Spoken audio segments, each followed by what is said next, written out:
Bonjour à toutes et à tous, voici les titres de cette édition de 13h45. Un appel à la paix. Le secrétaire général du parti Les Transformateurs s'est exprimé depuis le siège du parti. Il exhorte le président de la République à agir en tant que garant de la paix pour la libération de leur leader Succès Masra. Fin d'émission marquée par l'émotion. Razit Pertev, représentant de la Banque mondiale au Tchad, quitte ses fonctions après plusieurs années d'engagement au service du développement. Une cérémonie de revoir a été organisée mardi à N'Djamena en présence du ministre d'État Tahir Hamid Ngeli.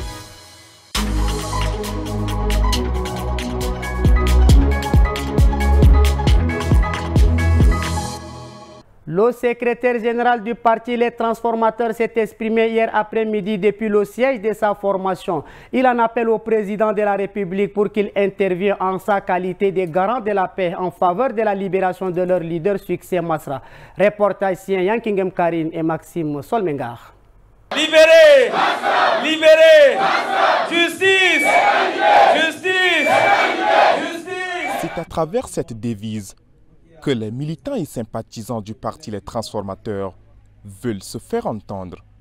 Une seule revendication: la libération sans condition de leur président, Assiongar Succès Masra. L'occasion pour le secrétaire général du dit parti d'exhorter le président de la République à s'impliquer personnellement en tant que garant de la paix et de la cohésion sociale dans cette affaire. Les transformateurs demandent au président de ne pas négliger la capacité de ces peuples qui, malgré la colère, est resté calme en espérant une décision juste de libération. Car ce peuple est convaincu que le procès que nous venons de voir, ou du moins la procédure à laquelle nous avons assisté jusque-là, est purement politique. À noter qu'Assiongar Masra Succès a passé sa première nuit à la maison d'arrêt de Klessoum ce 21 mai 2025. À la veille de la journée internationale de la biodiversité, le ministre de l'Environnement Hassan Bokhit Diamous tire la sonnette d'alarme. Depuis N'Djamena, il lance un appel à un sursaut collectif face à la dégradation inquiétante de la biodiversité au Tchad.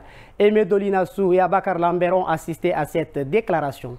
Face à un recul alarmant de la faune et à la disparition progressive des écosystèmes naturels, le ministre sonne l'alerte. Cette année, la journée est placée sous le thème « L'harmonie avec la nature et le développement durable », une invitation à chaque citoyen à prendre part à la préservation de la biodiversité. Et ce matin, le ministre de l'Environnement, de la Pêche et du Développement durable appelle à un engagement collectif, surtout réfléchir à la relation des hommes avec la nature. Chacun d'entre nous a un rôle à jouer dans la préservation de notre environnement et cela passe par de petites actions quotidiennes pour réduire notre consommation de plastique ou par un engagement plus large dans des initiatives communautaires. Le message pour la célébration du 22 mai est clair. Il n'est plus temps de réfléchir, mais d'agir. Préserver la biodiversité, c'est garantir la vie sur Terre, pas seulement celle des espèces, mais aussi des hommes.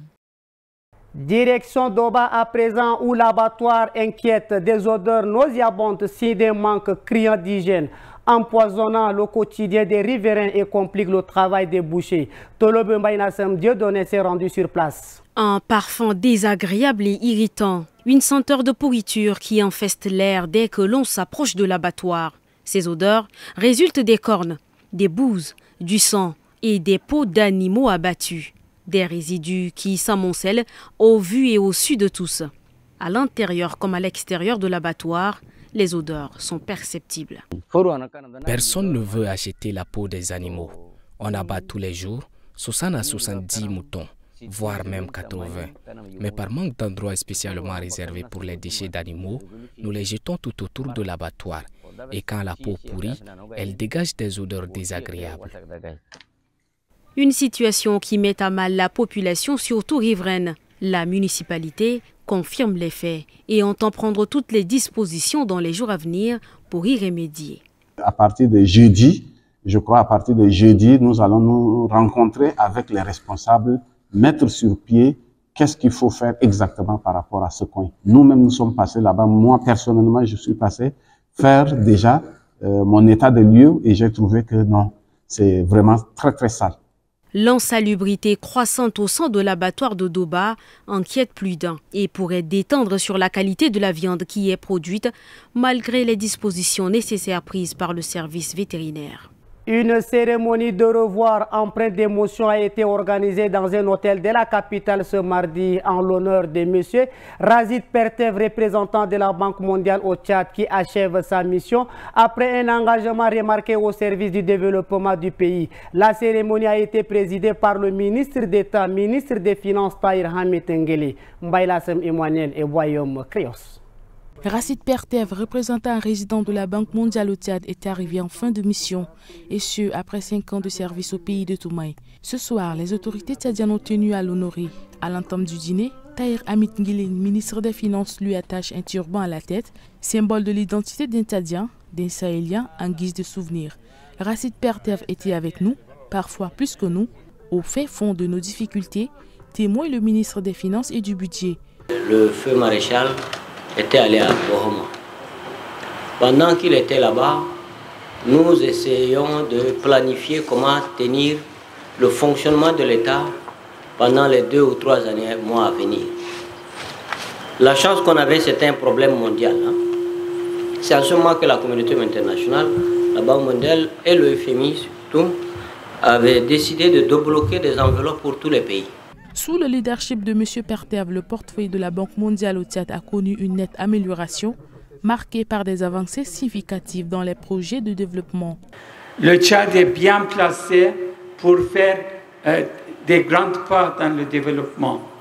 C'est mon opinion que dans 10 ans max, quand je vais revenir dans ce pays, je vais voir pas seulement une Djamena illuminée plus que d'autres villes de l'Afrique, mais je trouverai une Tchad forte, dynamique et très très avancée.